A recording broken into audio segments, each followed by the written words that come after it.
All right, going live in three, two, one. Well, this is a special episode of the Working Title Experience. This is episode number 24.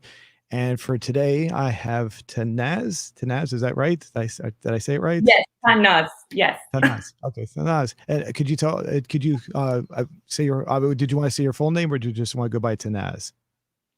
I can go by Tannaz. Okay, that's fine. That's fine. So Easier anyway, for people. say it again. I'm sorry, I overtalked you. I'm sorry. Oh, no, it's okay. I said it's easier for people because my last name is also too long. Oh, So okay. Okay. So we got we're doing a special edition today. Usually we do these on Mondays through Fridays, but we're doing a special Saturday edition today. And well, basically, why don't you tell us who you are, Tanaz, and what do you do exactly? I just finished my degree in broadcasting and journalism. And right now I do freelancing, creating video and contents for businesses and customers who want to have some sort of a portfolio and a marketing video for their businesses.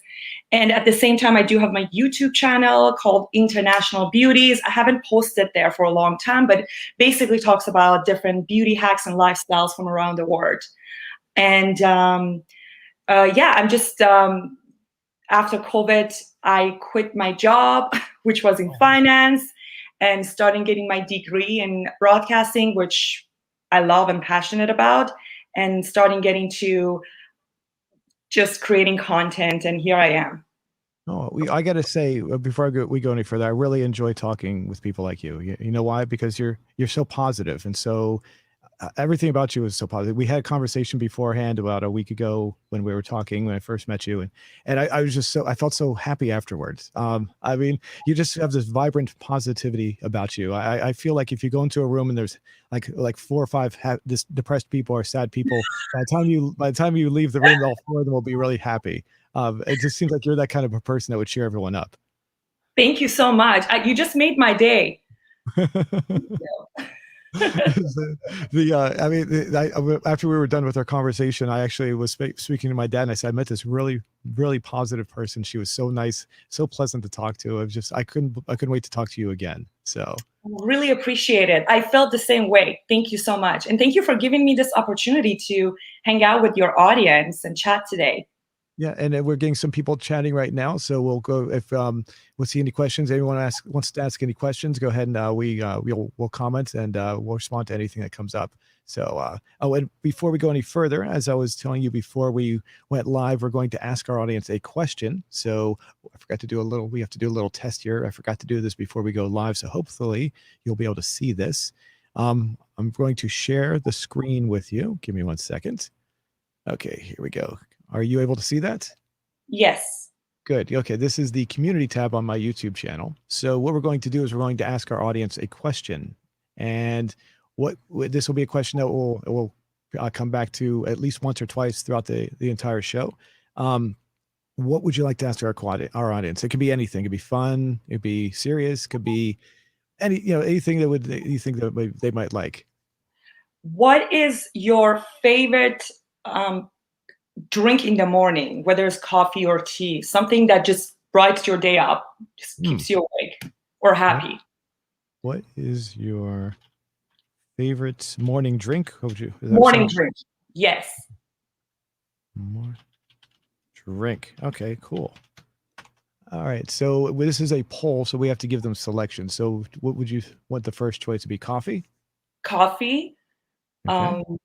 Latte. Latte. How do you spell that? You're gonna get me on that one. Let's see.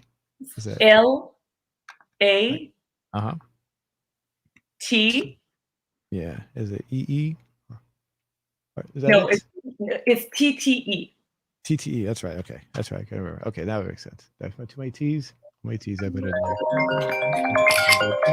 there? And well, just would be English breakfast tea, just a regular dark tea. Like what was that kind of tea? I'm not familiar with that. What was that again? I'm sorry. Like dark regular tea could be English breakfast tea, or Earl Grey tea. We could just put tea, I guess. Tea? That sounds good. Alrighty. Make it simple. Latte. How about I know some people drink soda or I'm not sure what some people call it different things in different parts of the country and where you're from as well, because you're in Canada, right? Yes, we're in Canada. Yeah, yeah, I forgot to say Um, you're the first person I've ever had from Canada on my show. oh, So really? I guess we're pretty much the same as our drinks is pretty much the same. We do have Tim Horton, which is the Canadian franchise coffee. was it And was a coffee though, so it wouldn't really be it'd be under the coffee category though, right? yeah, what would be under coffee category? I guess, okay, I wanted to put, okay, how about this one? A very complicated, long Starbucks drink. You know, those drinks that you go to Starbucks and say, tall, latte, extra foam. So, I just Very don't have any complicated. people. Let's see. So I put down soft drink. I think that would cover soda. I'll put it well, because some people say it's a different word. I put soda. And I was surprised a few years ago to find a lot of people do drink soda in the morning. So that's a common thing. So yeah, very how did you say that? Very complicated. Complicated drink from Starbucks. Or it doesn't have to be Starbucks, I guess, like complicated drink.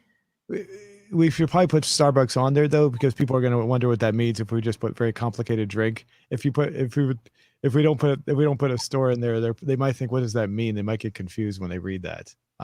Sure. Okay, then we put Starbucks. How's that? Okay, yeah. I'll put in parentheses from Starbucks. There we go. Cool. All right. So, what is your favorite morning drink? Coffee, latte, tea, soft drink, soda. Very common. I'll put a very complicated drink from Starbucks. Is that good? Perfect. Cool. All right. Here we go. I'm going to post that, and now we'll come back periodically and we'll see what the what our audience has to say. So let me bring that down. All right. So, as far as now, you were some of the things that you were interested in talking about were how people related to COVID. Is that correct? As far as how things are changed over the past year?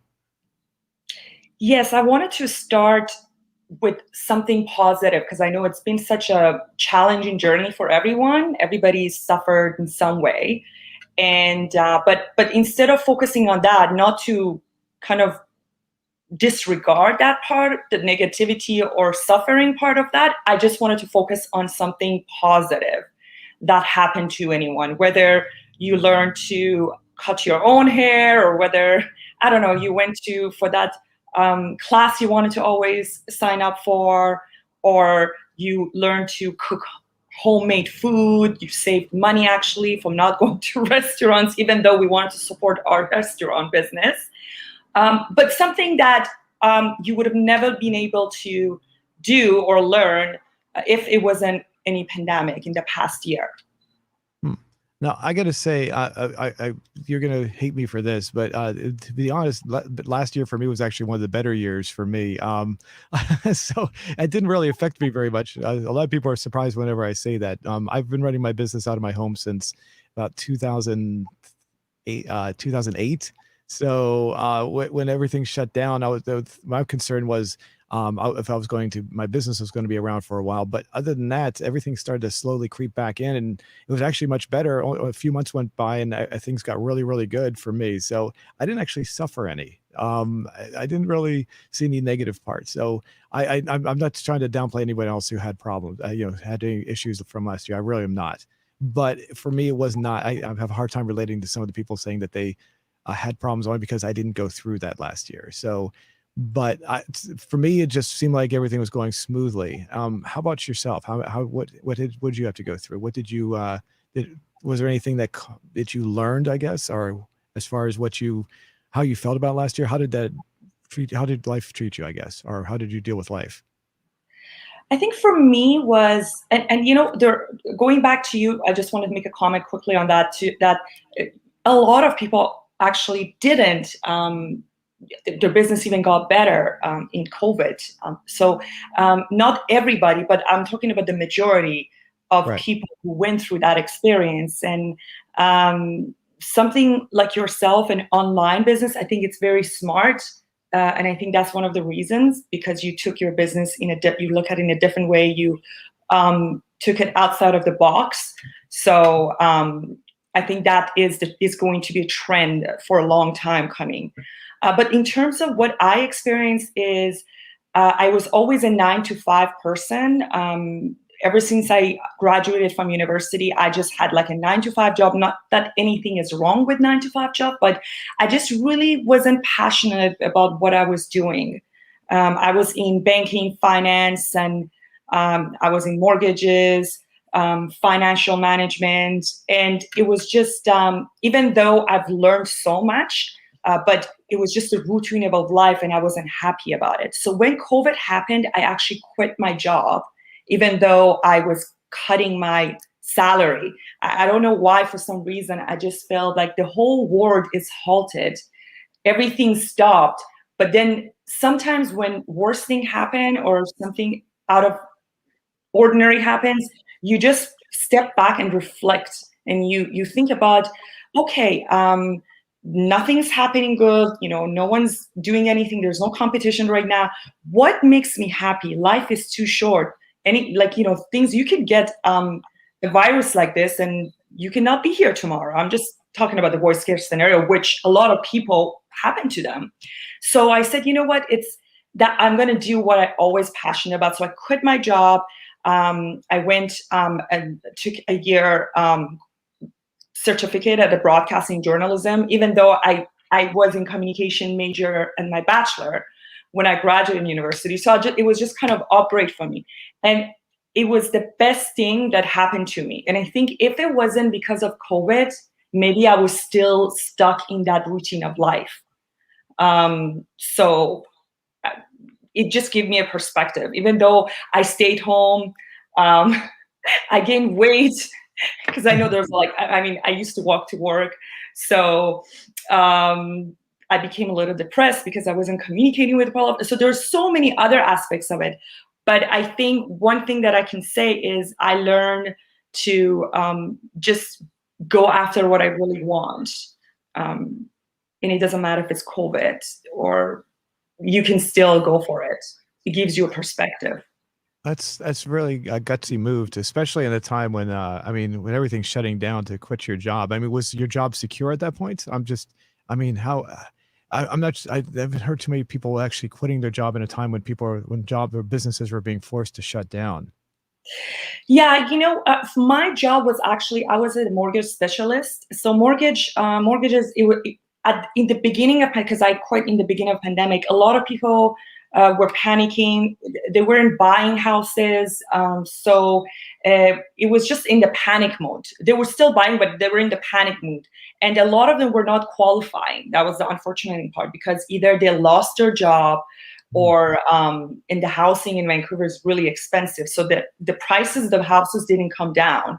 It's just that the people lost their job. So they couldn't get approved for mortgages. And so it did get hit.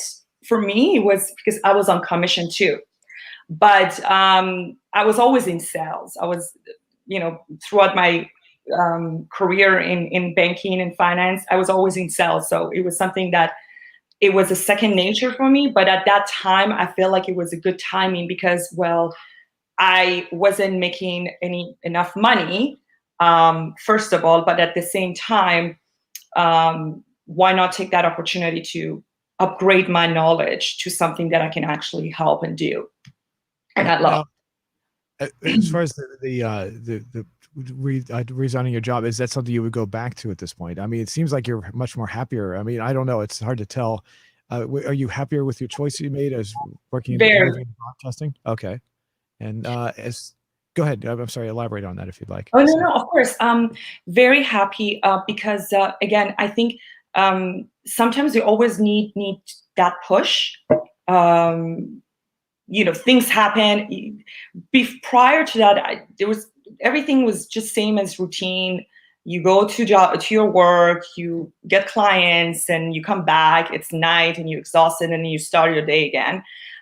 This is just the routine of life. But when something like pandemic happens, and maybe your business gets hits and you don't see a lot of clients, or in any way, you could be in any business. You all of a sudden you have time on your hand, your mind goes places, and you think about yourself that, oh my God, this is how years of life pass, and finally I can reflect what I want from life, or what am I doing. So for me, it was just kind of, I think, epiphany moment, or it just kind of pushed me. I just jumped. That's the word for it. Face the fear. So to your answer to your question, for me, pandemic was, if I wanted to summarize it in one word or one sentence, is to face my fears. That's how I describe it. It was that's there's a movie that has that line in there. Face your fear. Carpe diem. That's what I'm thinking. Face the moment. Or what's that? I can't remember the exact expression. Face your live for the moment. I guess that's not really the same thing, but it's similar in regards. The movie I'm thinking of is Defending Your Life with Albert Brooks. Came out in the early to mid '90s. It's all about facing your fear and actually just moving forward. And it has a very good message. It almost sounds like what you're saying. I don't know if you've ever seen the movie. Meryl Streep and Albert Brooks are the main characters in the movie. So, but it has that exact same message throughout the entire. It's a comedy, but it's like a dramatic comedy. So it's not like slapstick or anything like that. So, but it has some comedic moments to it. It's kind of funny and romantic. And it really, when you said that, it just reminded me of that whole aspect of, just living for the moment, so to speak, and and trying to understand what's going on in life, and maybe reevaluating, and saying, what can I do to improve, or if I need to improve, or see where I'm going, and maybe use this. Maybe this is a good thing to happen. I don't know if you're thinking about this, but it might seem like bad at first, but maybe this will open up new opportunities for me to explore and go into those directions. How do you, as far as the broadcasting? I mean, you said, how did you go about doing that? Was it like online classes, or how did you do that? It was, before pandemic, I was in 1 or 2 semesters. I was just taking part-time courses. So I was going in person, because the place that I went, it was BCIT. That's what the college called. And it's, you have the best broadcasting program, but you have to be in present. So what happened is that I think 3 or 4 of my courses, I took it in class, but then COVID hit and everything went online. So, but it worked perfectly, because broadcast, as you doing it right now too, it's with your YouTube channel, everything's online. So we started learning how to create videos, contents, and that would be something that I just could do with my laptop or create storytelling. Again, that would require my laptop. So good thing is that the degree that I took didn't really require me to be in person. I could have done it with my laptop, with my camera, so I was lucky on that too. Whenever I used to teach classes years ago, and it was more of the recording industry and radio.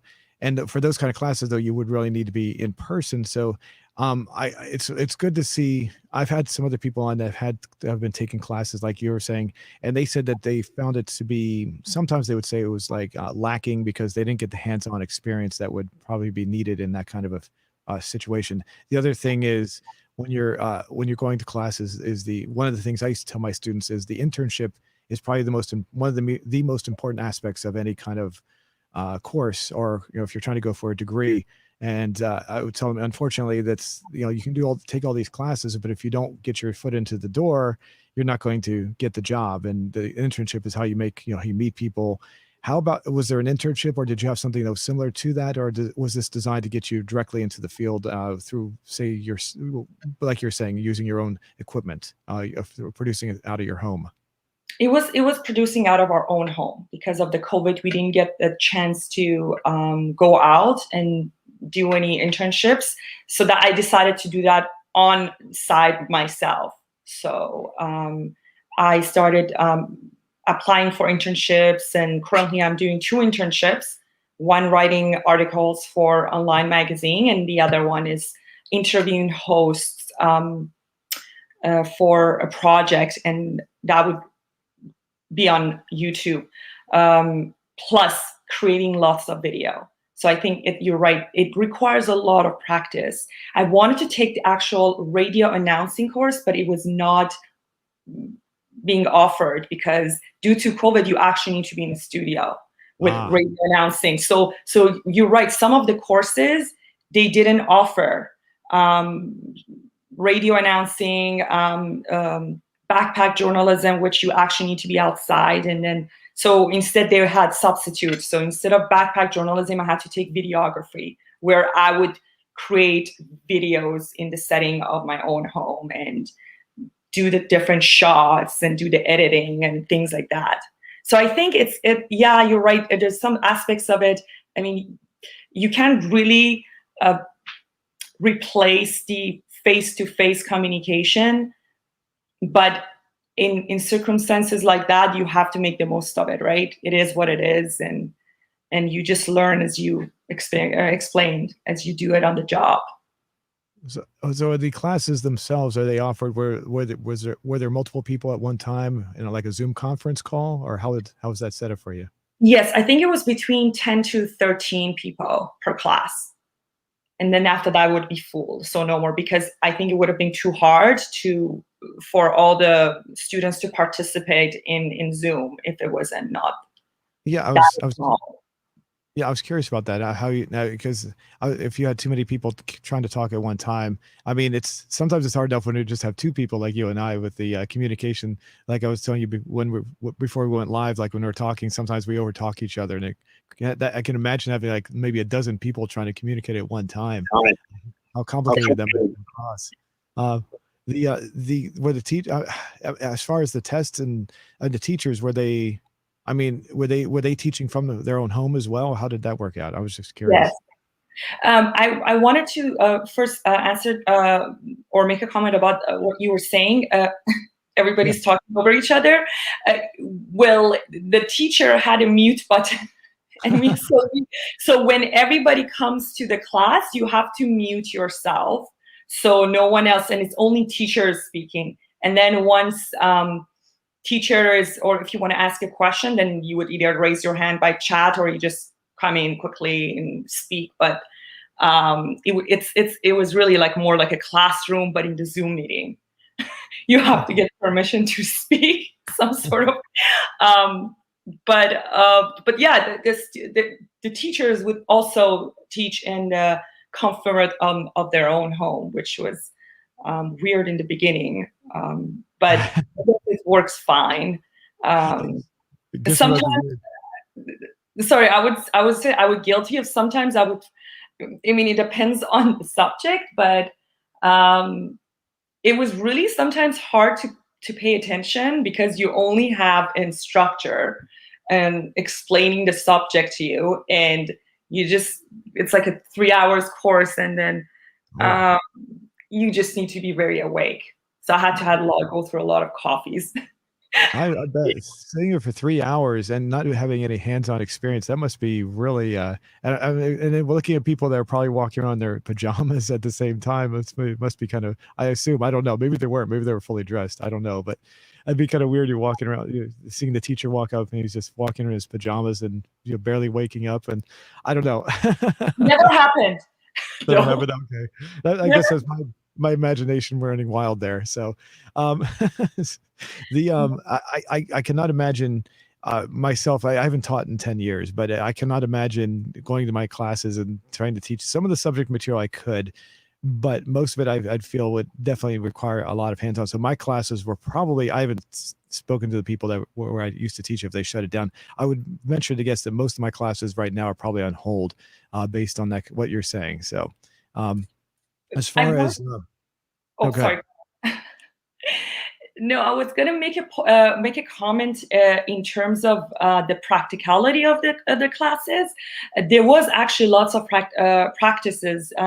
For instance, for our photography classes, we would have like 2 hours or 1 hour or something, just lecturing and explaining things. But then the rest of it, we have to go and take pictures.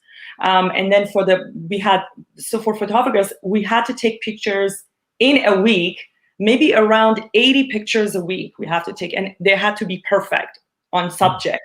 So or videos, we had to like create certain numbers of videos or edit certain number. So it was practical practices as well. It wasn't lectures. But what I'm trying to say is it's very hard listening to lectures, even if it's half an hour. It could be only me, and it's just listening to a computer. I don't know. It could be me though, because I just can't focus that much. Interesting. So, I mean, it was, I mean, I hate to say this. When one of my students told me one time, there's a website called ratemyprofessor.com, and he described me as being very monotone in my delivery. So, basically very stiff in my delivery when I was teaching. This was in person, but he did say he learned something, so he's very nice about it. But I can imagine someone that would come across as maybe very stiff in their delivery, maybe even making it more boring, having to sit there and listening to them. I mean, as far as the teacher, this is interesting. I hope you don't mind me asking these questions about this, but because I have not experienced it. As far as the teacher muting everybody, I mean, how would somebody, if someone had a question, could they like you said, raise their hand, so to speak? How did that, yeah, and interrupt him? How did he see that? How did that work exactly? As far as would he force someone to wait till he was done lecturing? No, I think they were really good, actually. The teachers were really good. Sometimes students were jumping, and students were nice too. They wouldn't interrupt teachers if the lectures is not finished. But usually the teachers would ask, does anyone have any questions? Or just I think like it would just, the rhythm was there. It wasn't that much interruption. So I guess we adapted ourselves to the online, and I think it was so interesting, and I'm so glad that you brought that up, because how humans become really used to different settings, because we do have that adaptability characteristic that we try to fit into any condition, any environment. So I think maybe my first class was a bit weird, but then after that, I feel like everybody just got used to it. And now that's why everything's still, most of the classes still online. I'm not sure where you are, but a lot of the restrictions within the past few weeks here in Virginia, where I'm at, have lifted. A lot of them. In fact, they lifted the mask mandates. All the occupancy restrictions have been completely lifted. There's no social distancing, as they put it, like the 6 feet and all that. I mean, there's still some minor restrictions here and there, but what is it like where you are? Is it still restrictive? I've heard a lot of things about Canada, and some of the people, I'm sure, just fear mongering. Because they're like, I watch these videos on YouTube saying Canada has this, and it's like, it's so bad. And I'm like, and I'm not sure how to believe it, because these people obviously usually that I listen to have some sort of agenda that they're trying to push. So I don't know how to believe or take what they're saying. What is it? How's your experience? And also, as far as family time, I mean, has that affected you? I mean, have you been able to visit family and friends? Well, I live in Vancouver. So the thing about Canada is different provinces, we have different provinces, and within different area, there's different rules. So I'm from Vancouver, from the province of British Columbia. And we have different set of rules from Toronto, which is in Ontario. So Ontario and Toronto, they had it harder. So their cases were higher than Vancouver. So Vancouver, in the worst case scenario, we were still open, but the only problem was that at some point they closed the indoor dining, and we had patios. So all of a sudden, I mean, that was my perspective. I don't know if anyone's from Canada or Vancouver experienced it. In one day, I feel like all the chairs and tables came in the street. I've never seen Vancouver like that. All the businesses brought everything became patio. All the people came out. And I think about Vancouver, the more restricted we got, the more people coming out. So you would come on the street, and then you see the streets becoming more narrow because the patio is becoming more coming towards the street. And it was so beautiful. Because Vancouver is a very, how can I put this word delicately? It's a very beautiful city, but there is too much laws and regulations. I mean, the patio closes at 11, I think, at some point, and there's just, I think it's a very chill place. The nightlife is not much going on, but I mean, you could say there's some, but it's not to compare with Toronto or New York or other places, right? So to be able to see Vancouver in pandemic like that, it was extraordinary. I mean, I'm not saying that it wasn't on lockdown, like we had lockdowns, but to be on pandemic and experience that everybody's coming out, we had so much better than Toronto or other places. But again, we have national laws, that we have this law on travel that if you want to come to Canada, you have to be quarantined for 3 days in a hotel in your own expenses, and then 14 days in your own home. And prior to that, you also need to get tested negative for COVID.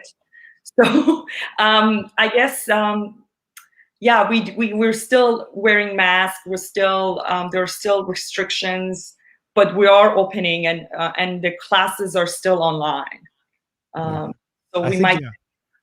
Yeah, I'm sorry, I didn't mean to cut you off there. Yeah, I think most schools I've heard, even in Virginia, most of the schools are still on some sort of a restricted mode. So that's, I think that's going to be a little bit before that gets completely taken away. As far as family and friends, I mean, were you isolated most of the time, or how did you deal with that part of it? Yeah, I was isolated. I mean, my brother lives in Berlin, so that was no problem. But I couldn't see my friends for a long time. And I guess finally, because I got my first vaccine 2 weeks ago, so I'm 70% immune, I guess, because you still have to take your second vaccine. We were able to, based on their laws and regulations, because you were allowed to have 5 people indoor within your group of people, you know. So we were able to hang out and see each other, and I think that was just amazing. Before that, everything was on the phone or video chat. So I think for me, because I'm a very sociable person, and I think all humans are in their own, we love to be out and be with people. It was very difficult for me. That made me kind of like depressed in a way. What about you? How did you experience?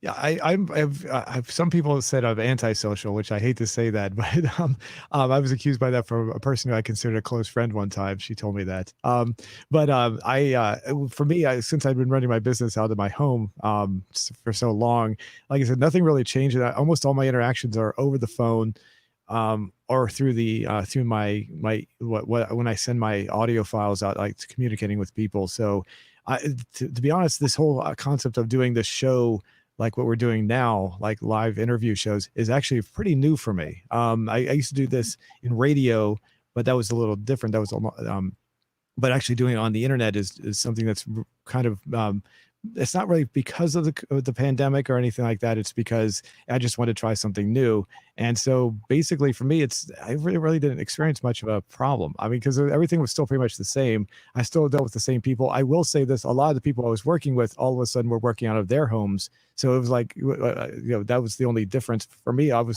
still waking up at the same time, still doing the same thing. So nothing really changed. I didn't have to go anywhere. And I was still going to the store and getting food and everything. Nothing was really closed that was, essential at that point. So for me, I hate to say it, but I didn't really get that affected by it. I just got scared at first, like, because I lost a few of my affiliates. And so I'm thinking to myself, oh my goodness, am I going to be in business? And then I had a staff of people working for me, and I'd let them go because I was afraid wasn't going to be able to, if I had because I was losing revenue, I'm like, I'm not going to be able to pay them. So I better lay them off for now and try to bring them back when I can. And I've been slowly doing that. So, but aside from that, no, it wasn't really, I really haven't suffered at all. I mean, it was more of a scare. It was more of a fear factor at first, but things just kind of leveled out for me. So I still run everything the exact same. When I talk to friends, family, I'm so busy, I just talk to them on the phone anyway. So it hasn't really changed that much. I think it's also, it's a good lifestyle to have, not to say face-to-face communication is really important for sure. But I think we're coming to the age that this is going to be the trend from now on. That's what I think from what has been happening right now. That most of the businesses have come to Zoom, and even the businesses that prior to that they were in offices.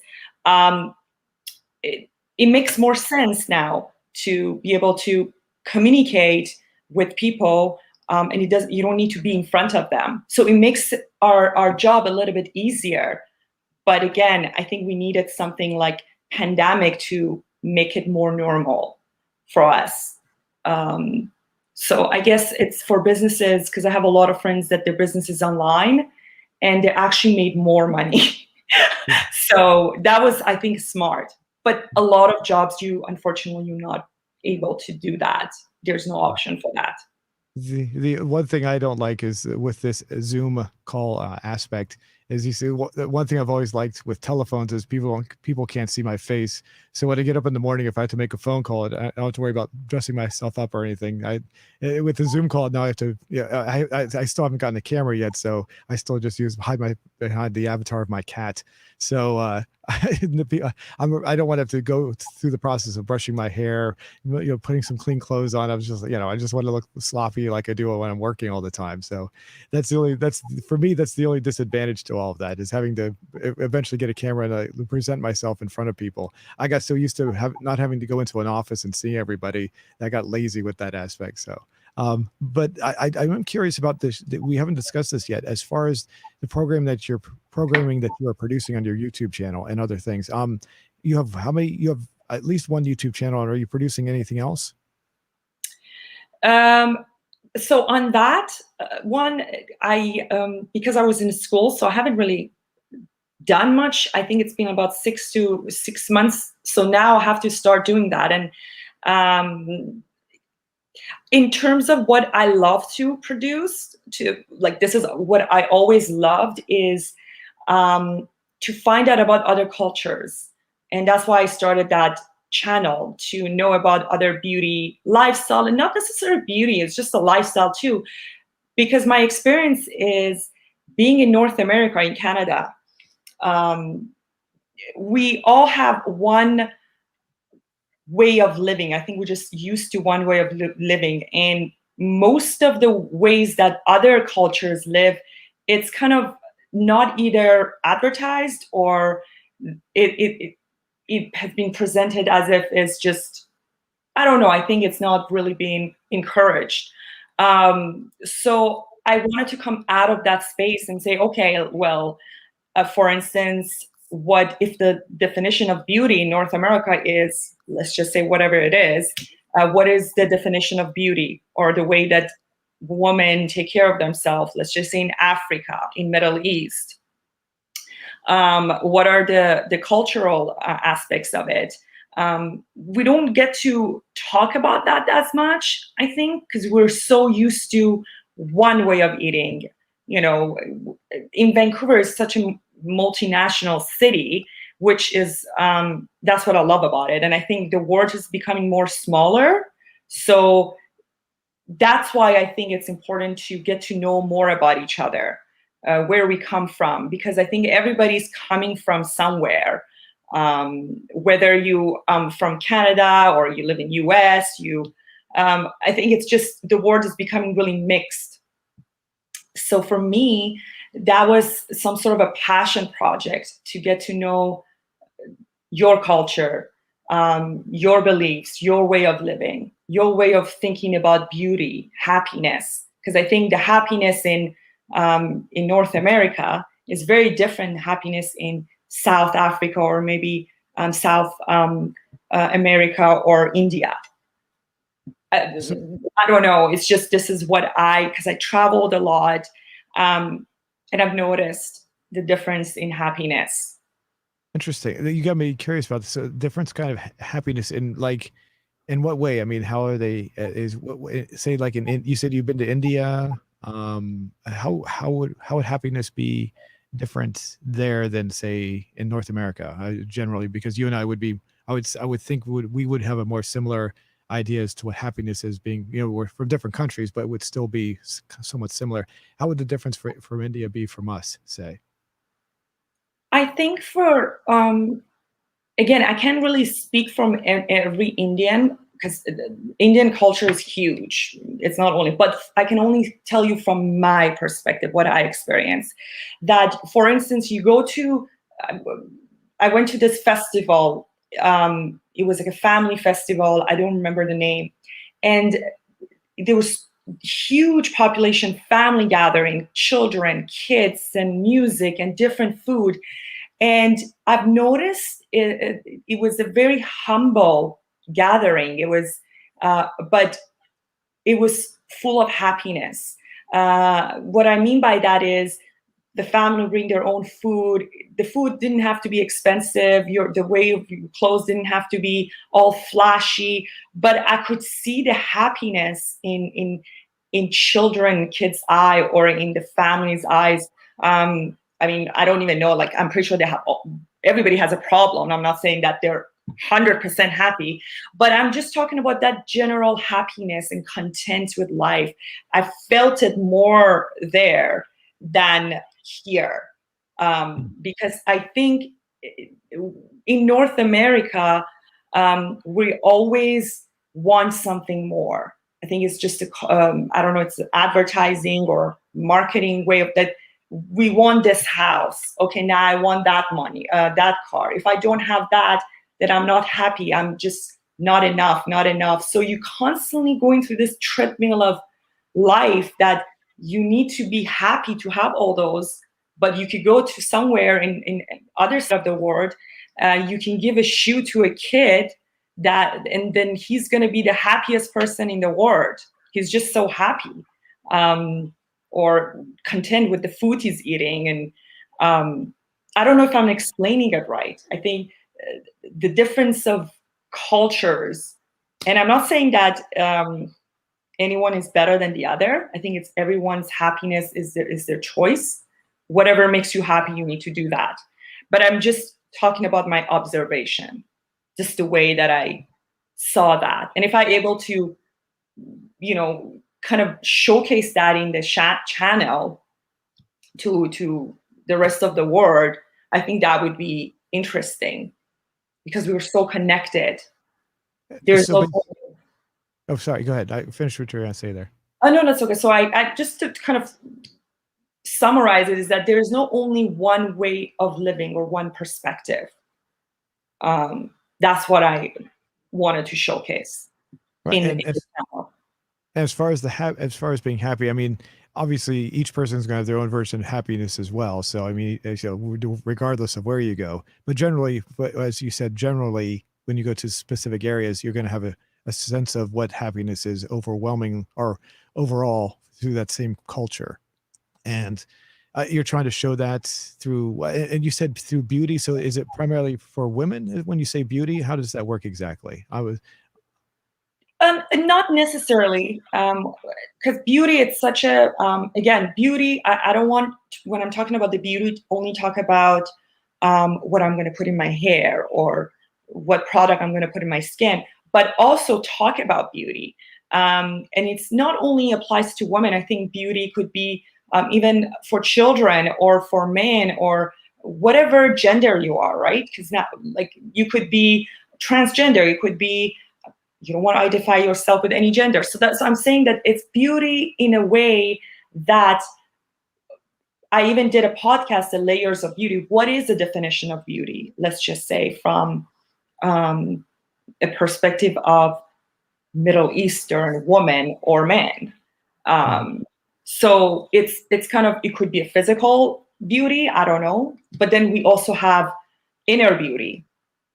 The inner beauty that rooted in our cultures, passed down from our grandparents.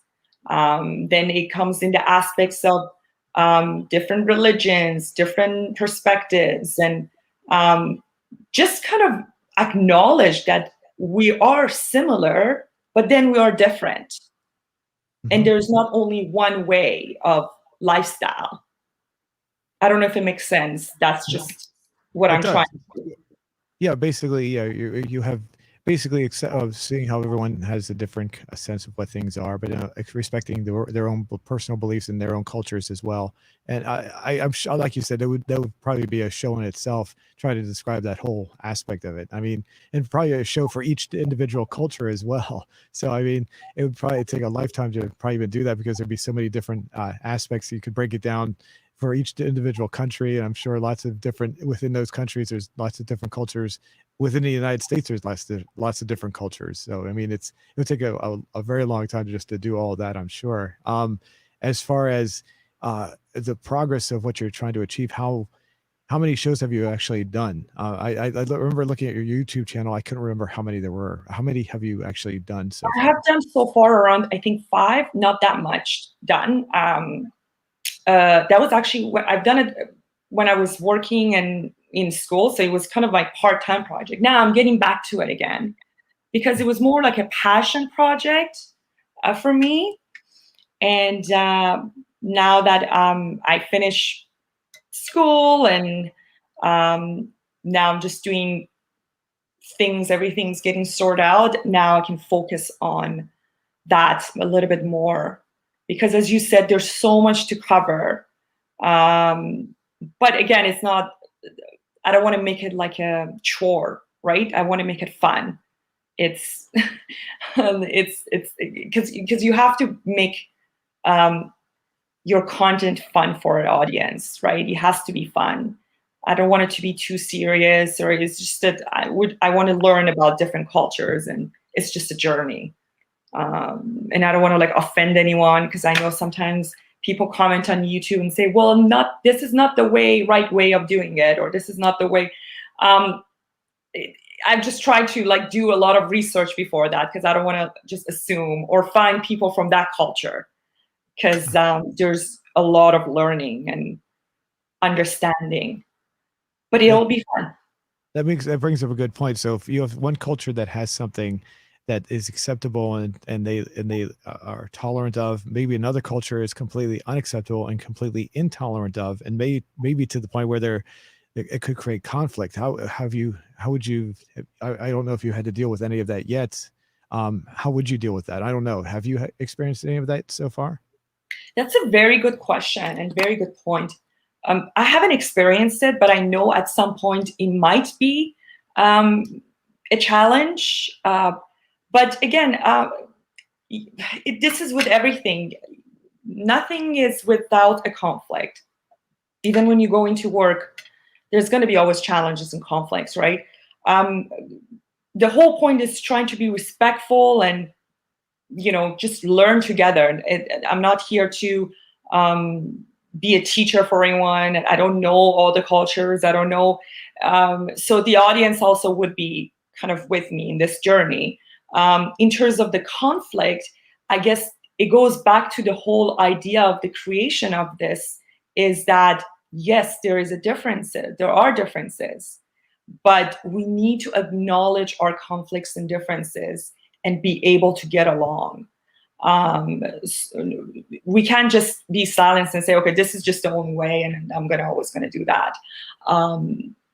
Just accept it. And even if it's a conflict, even if we don't like something, but we need to accept that that person is there. This is the way they wanted to live their life. And if they're going to make them happy, then let's all be happy together. Why can't we all be happy together? Why can't it be only just one way of looking at things? And who says that my way of living is better than yours? So I guess it's just kind of, it could be a controversial topic or a challenges comes in a way, but at the same time, I think it could be very educational and could bring awareness. From a personal level, it also raises the question: how have you had to deal with anything in this regard, as far as like dealing with someone who has a culture that maybe you find objectionable, or maybe you find completely intolerant based on your own beliefs? Maybe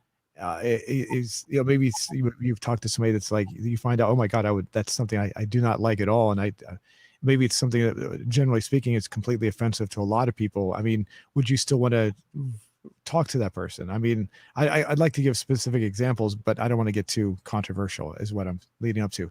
I mean, how would you deal with something like that? Or have you, I should say? For me personally, I think, again, that's a really good question. We all have biases, and we're all human because we raised a certain way. I mean, I've raised a certain way different than yours. So sometimes maybe I've seen something that certain culture eat, or I don't know, it could be strange to me, but I would not judge it because I'm not going to be able to, because I'm from Iran, and trust me, we have a dish that is called, I don't know how you say it in English, but it's the head of a goat.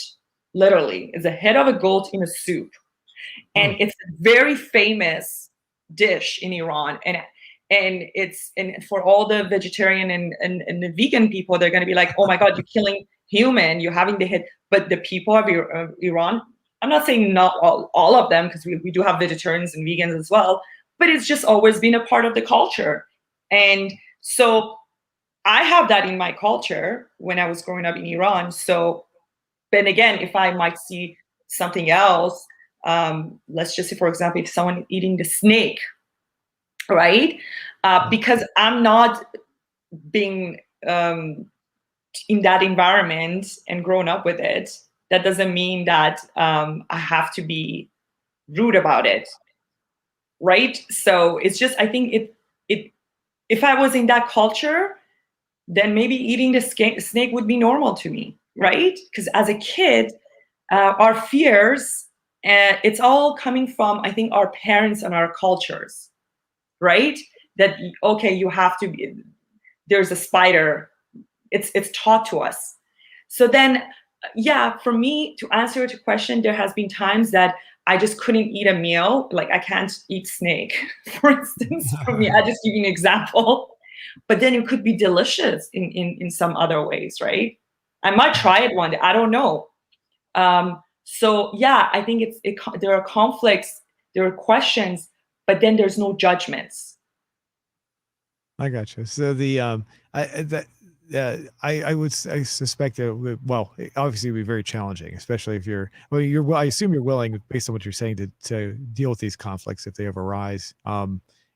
Is the have you, as anyone so far, out of what you've actually done, has that actually arisen yet though? Have you had to deal with any, or is it mostly just pretty straightforward stuff so far? I actually can give you an example. I went to Thailand and I wanted to try, because there was this market in night market, and there's all these food comes and showcase it outside in some sort of a market, and it's open place. It's actually very beautiful. And one of the famous snacks are worms and mosquitoes. Oh my goodness. Right? So, and it's fried. It's like a chips. It's like with the spices. I've never grown up with that. But it actually in places, some places in Africa and others, they do eat it as a snack. It's actually protein. It's good for you. So I said, I'm going to try it. So I took it, and I had the first bite, and it was very crunchy. I think that's the closest I came to experiencing eating a worm. But again, it's normal. Some other cultures, because they have it as a snack, it's good. There's a protein, and now even in North America, there are some companies are starting to distribute it. So, but then that was the experience that I said I'm proud that I did. But would I try it again? No. I mean, I don't know. I haven't been raised. I'm not used to it.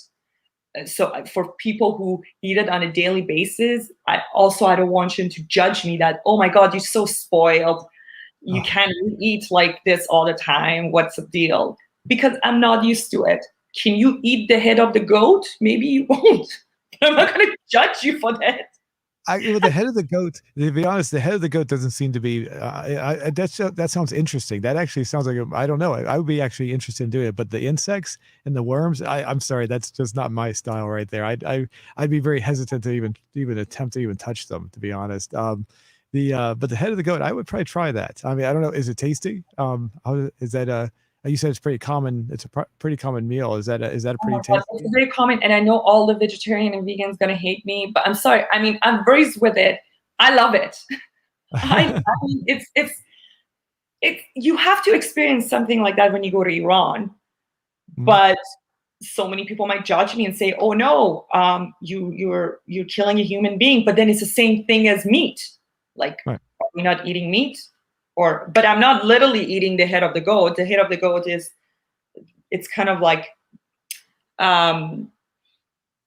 pieces of it. They put it like literally. They're not going to put the head of the goat. Oh my God, this is getting very interesting right now. Probably your audience be like, "What this girl talking about?" It's kind of the head of the goat is a dish itself in the huge pot, and then customers come in and the pieces of it is like the soup and like the meat of the goat and everything is in there. So they're not going to literally give you the head of the goat. I just wanted to clarify that.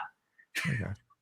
Well, I gotta say, there's something very similar in Pennsylvania in the rural areas of Pennsylvania. It's called Scrapple. Have you ever heard of Scrapple? No. What they do is they take a pig's head and they basically all the parts of the pig's head are basically pulled off and mixed together into a product, and they call it Scrapple. And everyone in Pennsylvania, when I lived with my uncle for like 3 weeks on a farm, and it's like I said, it's very rural. It's there's hardly anybody else around because it's nothing but farmland.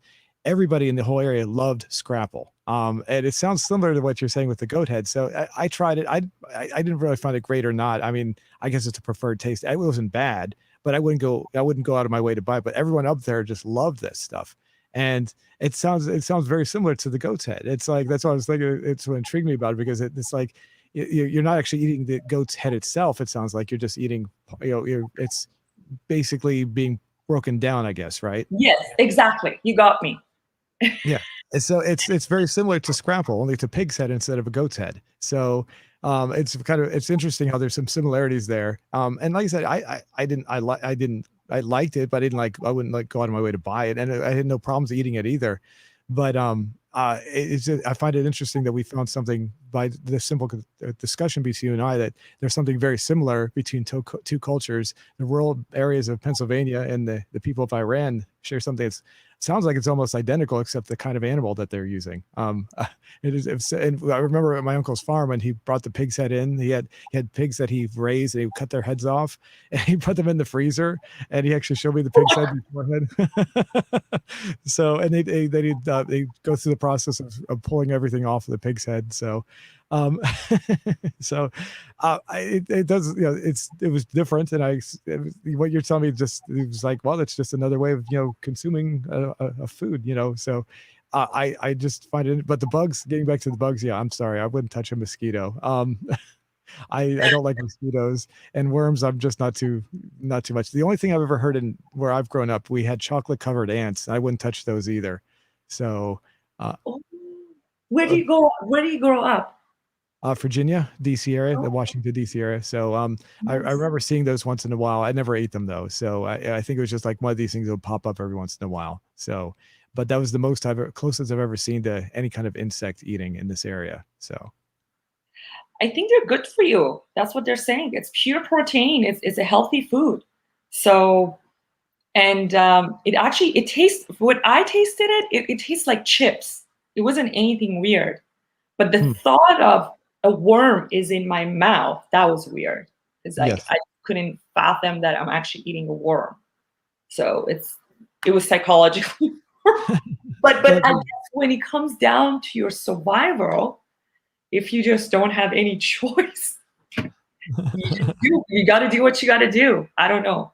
Yeah, I might consider the worm part that, but the insect part, I definitely have to say no. I mean, I just the idea of eating insects is just too disgusting for me. So I'm not disparaging anyone that does it, of course. Just for me, it's like nobody I know eats insects, so it's hard for me to fathom even doing something like that. So It's personal.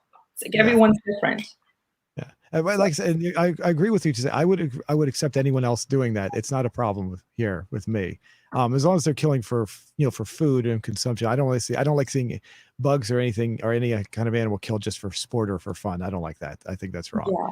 But and I do believe, like, unfortunately, like, if too many bugs get into your house, you have to kill them too, unfortunately, because you can't have an overrun of insects running around your house. I've had that. I lived in a basically a slumlord house for like when I was younger, and the owner didn't get rid of the cockroaches, and it was horrendous, and so the cockroaches had to go. So that, fortunately, I don't live in a place like that anymore. But that was and that's where I have to draw the line with killing little insects. I don't like to do it, but in those cases, yes, it's got to be done. So I can't with cockroaches is my weakness. Sorry, it's just too much for me. Cockroaches is just I cannot, especially the one with the wings. oh It's yes. I cannot. And where I actually grown up, there were a lot of cockroaches. It was just like left and like you just gotta have. There was a specific people would come and clean your house for that. Mm. So it's because here in Vancouver, you don't find them unless you go to, and they're different looks. They're not the same cockroaches that I saw some on New York's too. There's some areas they have it, but in Vancouver, you have to go to jungle, like to find like, but not in homes. So, Mm. but there are a lot of mouses everywhere. Oh, mice. Oh, wow. Yeah, if talking about the flying cockroaches, when I moved here, I moved here 17 years ago when I bought my house, and I'd never seen a flying cockroach. I didn't know they existed, but they do exist outside of my house. Every once in a while, I see them flying by. They never Once in a while, the one gets inside my house, but that's very rare. But yeah, I was surprised to see that they actually fly. The ones when I lived in the other place long ago, they did not fly. They would just walk around and be creepy. So Yeah, yeah. I had the cockroaches fly through my hair. Can you believe oh, that experience? I was 14 years old. I screamed, and I remember that. Please do not judge me. I went to my parents. I'm 14 years old. I went to my parents' room. I said, I don't want to. I can't sleep in my own room tonight. My dad with the slippers chasing the cockroach around the house. That was just I just can't. Cockroaches, I don't know. For me, I can bear any other, even spider, I'm okay, but cockroaches, it gives me shiver. I don't know. It's kind of funny that you talk about your dad coming in with a slipper to take care of him. I had an experience when I was a kid. I was like probably about 10 years old, maybe, and a big mosquito got into my room, and my dad went in there and swatted it, and the mosquito left a mark on the wall. And we lived in the house for like another 5 to 6 years, and that mosquito mark was always on the wall. It never went away. This mosquito was huge. We never made any effort to clean it off the wall for some reason. So it was up in the top ceiling. We just never, it was just too high up or whatever. But every time I look up in the, excuse me, every time we look up in the corner of that ceiling, there's this big mosquito mark that was just there from that time my dad swatted it. So That is so funny. That's you guys never got rid of it. no, never got rid of it. Oh my God. Yeah, I guess it's just as a child, we always relied on our parents to kill the mosquitoes and things like that for us. It was always the parents. But now, I don't know. I'm just I don't want to kill them now. I feel like my perspective changed, unless they're like going so much around my house. But when I see a spider, um, I try to like pick it up, put it somewhere, but not the huge spider. Don't get like, no, I cannot touch those. But just if it's small, Uh, I'm okay with that. I've gone better, no, but yep. I have my own fear. I cannot deal with a snake. A snake, I'm very scared. But You have to be very careful where I am at. There are tiny spiders. They call them black widow spiders. I'm not sure if you're I heard familiar. of them. I heard Yeah, of them. Yeah. yeah, they're all around here, and they're very tiny. If you pick them up, they'll bite you, and you'll get very sick. So you have to be very careful with those. So Oh my I don't know if God. I don't know if they kill you, but those are ones that you don't want to pick up and put in a different place, unfortunately. So, uh, the and as far as the where I live, I have an acre of land, and what I consider my land like a little nature preserve. I have lots of little animals and creatures all over my property. Like I see raccoons, badgers, squirrels, snakes. You wouldn't like the snakes. Occasionally, deer run through my yard, and so I don't let, as long as they're not hurting anybody, I just let them run through the yard. So it's my neighbor. It's my whole property is basically a big forest right now. I didn't cut anything down. So like my house is completely swamped by trees. So you can't even see my house from the street anymore. When I have deliveries, like I have to tell people look for the house that's hidden behind the trees because That must be so fun though. Must be so beautiful. I love like nature and just being there. oh Gives yeah, you yeah. so much good feeling about nature. Because I live in downtown and sometimes I just don't want to hear cars passing by. Oh, You oh hear cars passing by every minute. I know that. Unfortunately, even though I'm in a rural area, I'm about a tenth of a mile from a major highway, so I still hear the cars coming by. So that's especially during rush hour. It's an interstate. I'm sorry, it's not interstate. It's a U.S. route, which is one of the major roads up and down the East Coast. So there's still cars, even though it's pretty much country life. It's not as I'd love that too. I would love to be. I told you about my uncle's farm in Pennsylvania, and we could sit there for like hours and not a single car would go by at all. It was really that's how peaceful it was, and especially during this wintertime when all the insects are gone and the birds have migrated. You could stand out in the middle of wintertime and not hear a single thing. That's how quiet it was. And nothing. It was so peaceful. So it was more like a meditation center for you, right? It You was could just meditate for days. Oh, meditation. Right. Okay. Yes. Yeah. Very much so. Oh, yeah. Very much. You could definitely meditate for a long period of time.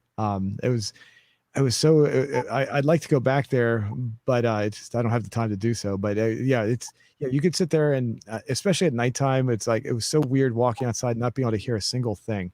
The I've never experienced like anything like that anywhere else. And I would recommend everybody try to experience something like that to see what it's like. No sound whatsoever. It's very, very, very weird. So Yeah, that's where because constantly we're surrounded with so many sounds, and our attention is going different directions. So I have experienced that too because in Vancouver there are a lot of nice natures. We have a park called, I don't know if you heard about it, Stanley Park, and it's one of the, I think it's in the top somewhere in the world, like biggest parks in the world. And you have the ocean, Pacific Ocean in the park going, and then you have this nice drive, and you have all these trees, and it's just so peaceful. And sometimes I go there, and it's such a good feeling.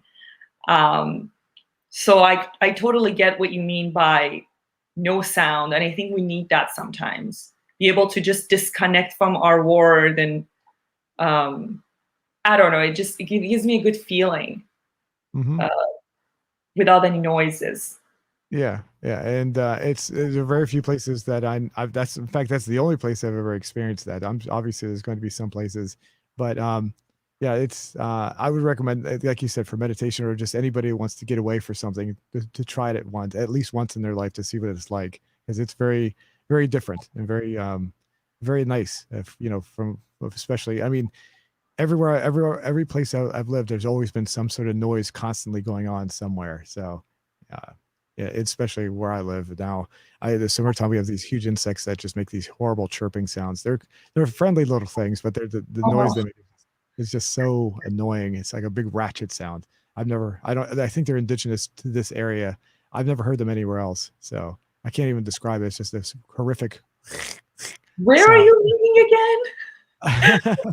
The house with the trees like pushing it, and then insects and no, I'm just joking. It Uh, sounds very interesting though. I love to be like in the house like that. I think it's pretty cool.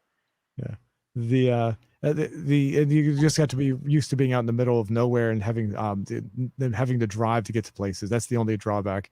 But I've had everything delivered, and everything the delivery rates are real cheap, so I don't really have to worry about costs of getting things here. So actually, I haven't driven my car to be honest since November. Last time I drove my car, so everything gets delivered to my house and it's really cheap. So it's just working out for me, I guess. So do you go for walking or some activities?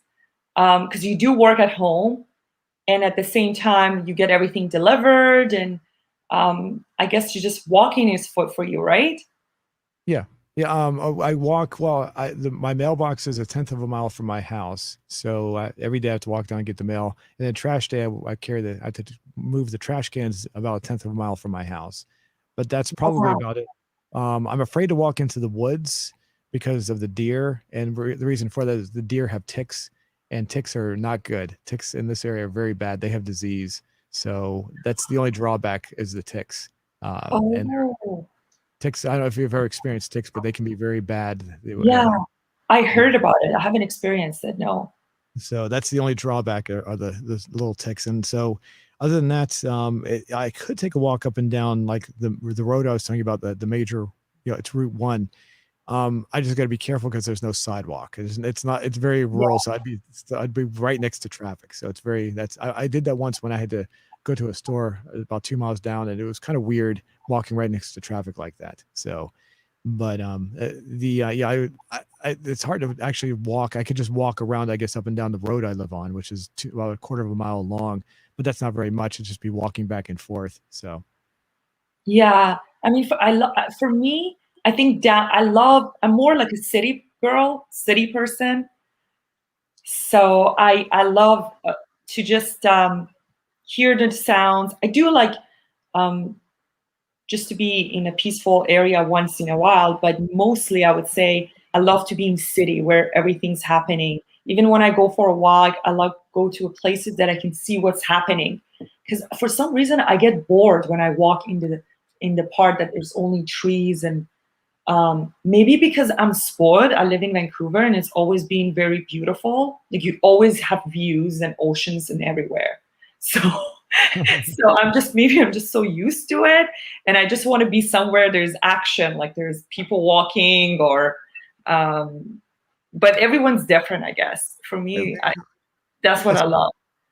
sorry, yeah, I didn't mean to cut you off there. Vancouver, I've never been there, so you're the first person I've ever talked to, I guess, from Vancouver. So as far as I mean, would you recommend it as a place for people if they wanted to move somewhere? Um, I guess yes and no. It depends on you. Vancouver is, I think, for people who love nature and the activities outside, because you can do a lot of activities. In summertime, hiking, there's so many hiking trails. There also like water activities, kayaking or jet ski. And then we have Whistler, which is for a winter sport. A lot of nice ski hills. It's good that way, but if you are very into, if you want a peace, quiet place, beautiful place, and you have the money because it's such an expensive city, then yes, you could move here. But then if you like more busier lifestyle, more younger population, I would say maybe not. So for me, I think it's a bit expensive to live here. Sorry. And the people who can afford it here, they're older generation. They either came here to retire, they have the money, they made all the money in their life, and but I guess for different age group of people, younger especially, I don't know. Again, it depends. I wouldn't recommend it, I guess. As But then, Vancouver, no, go sorry. ahead. Go say what you're gonna say. I'll remember. Go ahead. No, I was just gonna say that I don't want the people to Vancouver come after and say no. It's also good for, because again, it's my personal opinion. So So while you were talking there, I was looking up. I knew it was somewhere. I didn't realize it's right next to the U.S. border. Then, wow. Okay, I didn't realize how close it is. So you're right next to Washington State. Uh, Mhm. I I knew it was on the west. I didn't remember how close it was. So, and you're saying retirement. I assume it's because it's on the southern end of the country. I assume it's probably. I guess you would.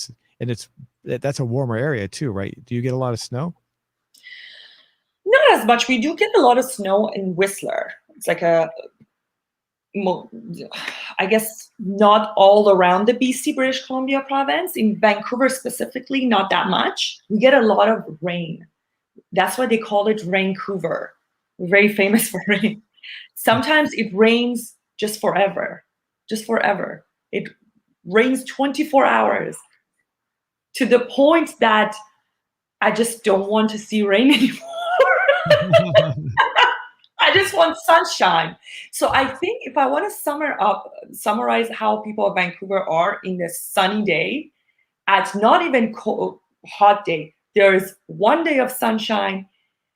Everybody comes out and everybody wears short and summer dresses, even if it's not hot, because they just love sun. We don't see sunshine that often. That's I've heard about with Washington State as well, which is obviously right next to you. So I've heard that as for you have to be accustomed to that. I'm just curious, being so close to the border, how does that affect you as far as what you're doing and other people in the area? Was there a lot of? I mean, you can't cross over right now with are the restrictions still in place with that? I'm not sure how that works exactly. Is that creating Yeah. issues? You know, we used to go to Washington, Seattle, actually. That's where my aunts live, and me and my friends, we used to do shopping there because we love shopping in state.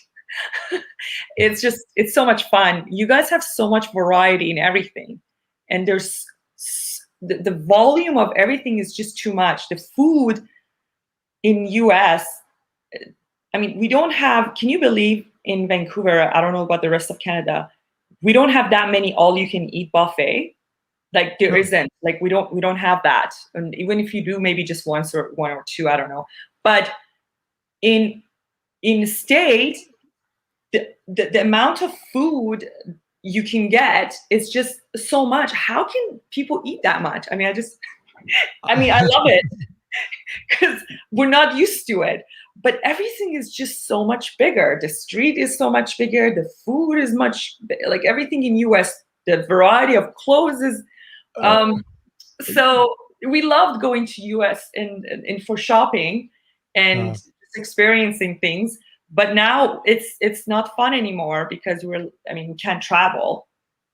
the So I gotta say, you say it's bigger. It's probably bigger where on the West Coast. If you come here to the East Coast, excuse me, if you come to the East Coast, it's going to be a lot different. The streets are much more narrower. They're very small. DC is not the downtown streets are very tiny compared to what you're probably used to over there. As the newer the reason for that mainly is because they're older cities. These were established long ago and back in this, yes, we're talking like 16 1700s, and so there wasn't very a need for wide streets, and houses in a lot of areas are right up against the roadway. There's no some in these older areas, and so when we get further west like to the Mississippi and further west like toward Washington where you are, then the streets get much more wider. So it depends on which part of the country you're on. So, but I know what you're talking about because I went to St. Louis, Missouri, and I was like overwhelmed by how wide the streets were. I was like, wow, compared to what it's like here. So, it's intimidating. I got lost in the freeway, and we don't even have that many freeways. We have highways, but freeways, I remember I was driving from Vancouver going to Seattle and Bellevue, and I was entering to from one freeway to another exit, and it would go to another freeway. It was just free. Everywhere was freeway. I was so scared. I was like, "Where am I? It's so rigid. I'm not used to this." I just so but it's different, right? It's fun in their own way, but I guess Vancouver in Canada, they has their own nice things. I mean, I love the fact we don't have all you can eat buffet because um, then we have portion control, so we can look at it that way. I, you're right about the all you can eat. No, I'm on a restricted diet. I had to, for health reasons, I had to change my diet, so I can't eat as much as I used to. But before that, I would love to go to the all you can eat buffets. In fact, I weighed back then. I got so heavy. I was about 225 pounds. And since I've been on my diet, since I can't eat the all you can eat anymore, I'm down to my high school weight, which is like less than 150. So the all you can eat stuff definitely was putting me. I lost like close to 80 pounds, and that was basically because I could eat as much as I wanted to before. So you're right. There's a lot of food over here. A lot of people just like to eat and eat and eat. I wish I could still eat that same way. It's just with certain issues I have right now, it limits what I can do. But yeah, you're 100% right about the food. It's all about portion control, right? But by the way, congratulations for losing that much weight. That's such an accomplishment.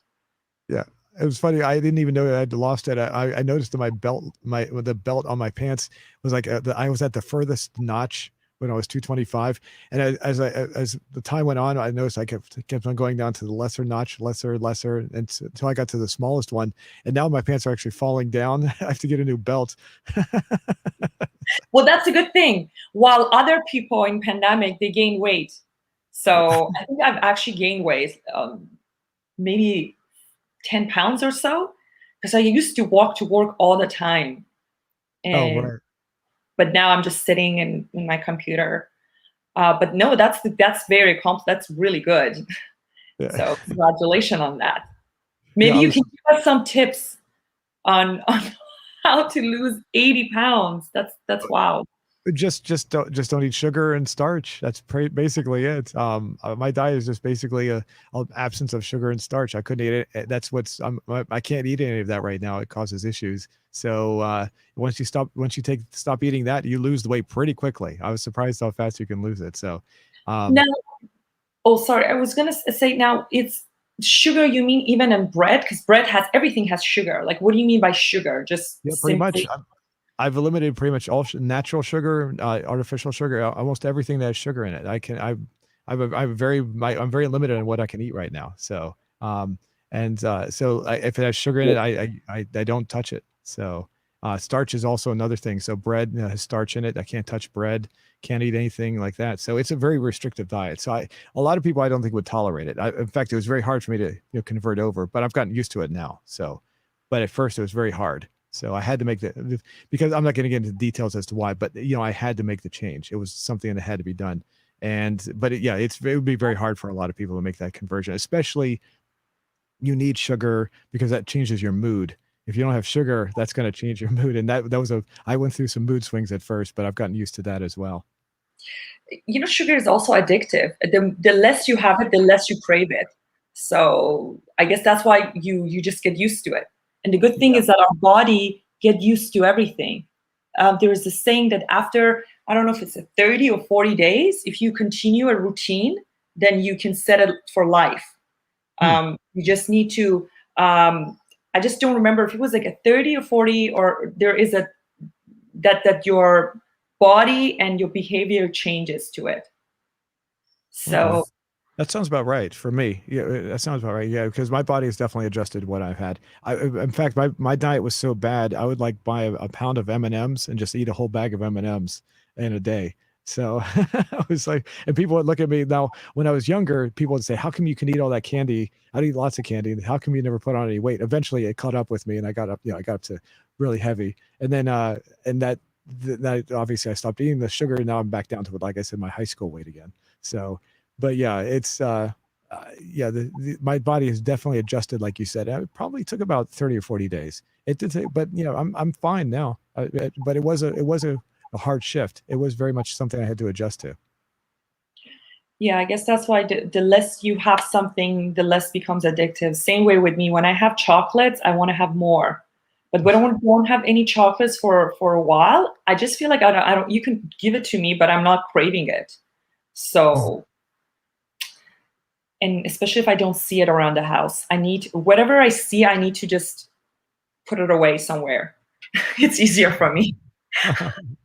Um, yeah, so that's why it's been for me. I mean, good for you, but for me, it's been a challenge to just control it, because when you're at home, all you think is, okay, I'm doing work and what is in my fridge. Now I'm gonna go. Whereas if you're in the office, you don't have that option because the fridge is, well, there's no fridge in the office. You have to technically go out. Uh-huh. So I guess it's just a change of environment too. Right. Well, for me, my refrigerator is like maybe 20 feet away from my office. So it's like right next to where I'm at. Pretty much, pretty much. We do want to let's go back to the question we asked at the beginning of the show Yeah. and see what we got. So we got, like, I'm bringing it up right now. We got 200 and looks like 230 votes. Here we go. What is your favorite morning drink? Coffee, overwhelming at 69%. The next one down, tea at 16%. Next one, we got soft drinks or soda, 8%. And 4% with your very complicated drink from Starbucks at 4% there. And latte at 3%. And we got four comments. How do you feel about the results? I'm not surprised. I'm not a coffee drinker. I've never have been. But that does not surprise me. Me neither. What do you drink? Well, right now I just drink water. So I can't, because I'm on my special diet. So, but Oh, okay. but to answer, like, say before I went on my diet, I would drink soda all the time. I was just a big soda fiend. I had bottles and bottles of soda all over the place. So usually, I would usually drink the fruit soda, like cherry. My favorite was cherry 7 Up or Minute Maid fruit punch soda, which is extremely hard to find. It's not a common soda. I would just drink the heck out of all that stuff. So that's but especially in the morning, I used to be a caffeine nut, so like I got addicted to caffeine. And then I got off of caffeine, and that took a little bit. It took a little bit of an adjustment, but now after that, it was just basically any kind of fruit based soda. But now obviously I'm on water now, strictly water. So what do you have? Are you a coffee person? I used to be a coffee person. I used to drink 2 coffees, and I couldn't go on without coffee, start my day without it. Till I think I started getting anxiety and heartbeat. Maybe I just had too much of it, and then I quit caffeine too. But now I just started with, if I want to be fancy and treat myself when I go out and have a Starbucks complicated coffee, I would have matcha latte. So it's not that complicated. It's just matcha latte, and because it's not coffee, it doesn't have that much caffeine, but it's not um, no caffeine. There's just right balance on it, and it's good for you, and it brightens my day. And other days I would just have like tea, but in very low caffeine. I would still get a kick, but I just can't. I feel like no matter what, I need to have some sort of a tea in the morning to start with. I don't know too many people. That's interesting. I don't know too many tea people. That's really interesting. I used to drink tea a lot when I was younger. Well, not a lot, but every so often. So I would drink that but never coffee. I do find it funny with the Starbucks. Are you a Starbucks fanatic? I had a friend. She would when I worked at WTOP, she would go to Starbucks every night. Her shift began after mine. She always had Starbucks every time she showed up for work. She had Starbucks ready, and not only that, she would actually pick up Starbucks for everybody else at the station, so that she'd walk in with like a whole bunch of Starbucks coffee for everybody. Are you one of those kinds of people? I would say I used to be when I was working, like when I was on caffeine. and it was, but then I think it catched to me, the heartbeat catched to me at some point, because when you have too much coffee, it's not actually good for you. It wasn't good for me. So and to answer your question, I think you're right. There are not a lot of people who drink tea. I guess when you can't have coffee, then you have to go for tea. You just, because I love coffee. I wish I could have coffee. Oh. But it doesn't give me a good feeling anymore. It just makes me anxious. What one we could have asked? I left it out. I just thought of it right now. For a while, I was actually addicted to hot chocolate. I would drink it all day for some reason. I'm not sure why. Wintertime, summertime, it didn't matter. For a long period of time, I guess it was because one of the places I worked at, they had a coffee, tea and hot chocolate machine. And so I always chose the hot chocolate. And so I got addicted to it. So I was always drinking hot chocolate everywhere I went. And that lasted for probably maybe a year or two. So I don't I wouldn't say I did it for breakfast or morning, but during the daytime throughout the day, I would drink a lot of it. So I love hot chocolate. I wish I could just have all the time, yeah. but not Go ahead. good for me, I guess. It's I mean it's not good to have it too much. It's too much sugar. Yes, very much. So Very so I much have so. to settle for tea, but I love tea. I mean, again, I think for me, with the like Iranian culture, they do drink tea. So I've grown up with tea. It's like very, and for us, the tea is a brewing tea. It's like a teapot. It's not like a tea bag. My mom looks at me. She makes fun of me. She's like, you guys have it so easy. You're so lazy. Why don't you just make it traditional tea? I'm like, are you kidding me? That takes forever. So I guess that's also because over there they drink a lot of tea. Iran, is that what you're saying? Yeah, Really? Oh, that's wow. I didn't know that. I never knew that. That's something I just learned. I never would have thought, for some reason, I just never thought tea was something that was popular in Iran. I really didn't. That's really interesting. So, yeah. And as a matter of fact, I remember when I came to Canada for the first time. I remember for the first I went to the mall, and the mall for me it smelled like coffee, and it was a very foreign smell for me because I was used to tea. I mean, there was no coffee back then when I was. Right now, of course, there are coffees in Iran, but it's not a major drink. So that's the memory of me. The first time I went to the mall in Canada, it smelled like coffee. I don't know how to explain it, but that was it for me. um, let's. I'm going to bring up. I'm going to go ahead and refresh this. I want to bring up some of the comments that we got on this as well. Looks like we got 4 comments. What is that? La Pond? I hope I'm pronouncing these right. Says water. I like cats. Says orange juice or apple juice are my favorites to drink in the morning. This is French. I did a translate for this. Hold on a second. I actually brought this up. Uh, uh, Thomas Sergey says, translate, we do not care, play. So I assume he was, because this is primarily, there's a lot of video games on this channel. He's probably talking about playing the video games. He doesn't care about the morning drink. So, and then finally, user says they like milk. So those are good responses. I completely forgot about fruit juices. I used to drink a lot of apple juice and sometimes orange juice when I was younger. So I completely forgot about that. And then milk. I wouldn't say I drank milk in the morning, but I would, when I was a kid, I ate cereal which had milk, but that was yeah, about it. That was about the extent of it. I don't remember drinking a lot of milk. On the diet I'm on right now, I do drink periodically. I forgot about this. What's called kefir, or it's like a milk-based product that has a lot of calcium in it. So it has a lot of probiotics, and that does help rejuvenate some of the things in my body. So I forgot about that. I do drink, other than water, I do drink that, and that's kind of like a milk-based item. So, but yeah, I think that's, excuse me, the responses are spot on. Well, except for the one about saying playing the game and they don't care. But the other ones, yeah, orange. I completely forgot about the fruit juices. That's a big thing in my family. It was definitely a big thing, having fruit juices in the morning.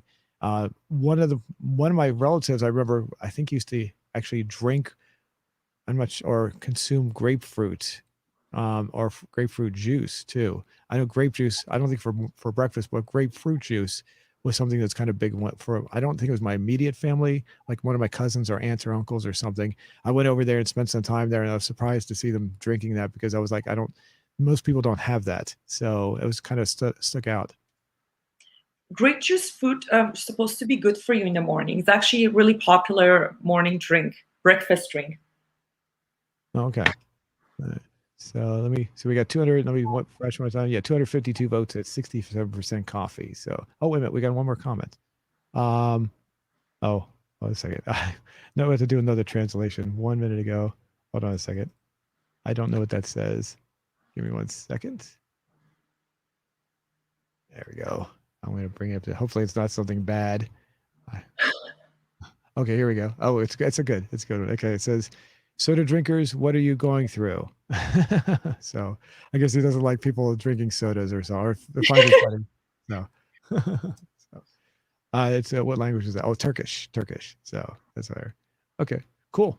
All right. Well, thanks everybody for participating in the question. If we do a show next time, we'll come back to this and reevaluate what this is. I'm usually by the time we come back to this in a week, it'll usually have anywhere from 3,000 to about 6,000 votes, and probably another maybe a couple dozen more responses. And so there's sometimes usually they're pretty friendly. So there we go. All right. So did you want to add anything else, or we can go ahead and wrap everything up here? I think that's about it. Just a very it was really fun hanging out with your audience and in your channel. So I really enjoyed talking to you.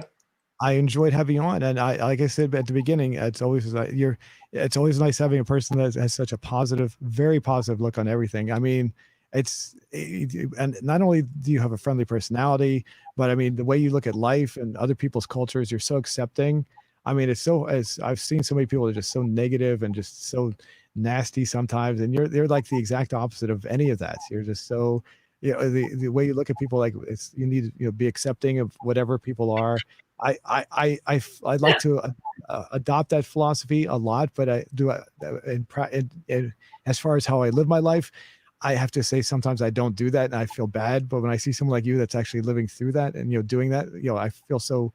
You're someone to aspire to. You're someone to look up to in that regard. Oh, So. thank you very much. Oh my God, I feel so special today.